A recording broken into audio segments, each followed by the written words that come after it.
আপনি কি ফ্লাইট 914 সম্পর্কে জানেন? এটি এমন একটি প্লেন ছিল যা 1955 সালে নিউ ইয়র্ক থেকে উড়েছিল এবং 1992 সালে অর্থাৎ 37 বছর পরে ভেনেজুয়েলার রাজধানীতে অবতরণের অনুমতি চেয়েছিল।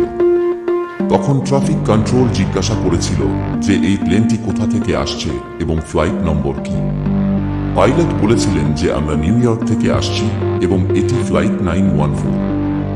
এই কথা শুনে সবাই অবাক হয়ে গিয়েছিল এবং তারা দ্রুত অবতরণের অনুমতি দিয়েছিল। প্লেনটি অবতরণ করেছিল এবং পাইলটের সাথে কথা হয়েছিল।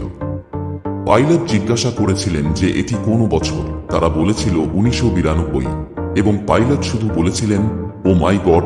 তারপর প্লেনটি আবার উড়ে গিয়েছিল আর হারিয়ে গিয়েছিল। বলা হয় যে ফ্লাইট 914 একটি এমন প্লেন ছিল যা টাইম ট্রাভেল করে ভবিষ্যতে 37 বছর এগিয়ে গিয়েছিল। এরকম মজার টপিকে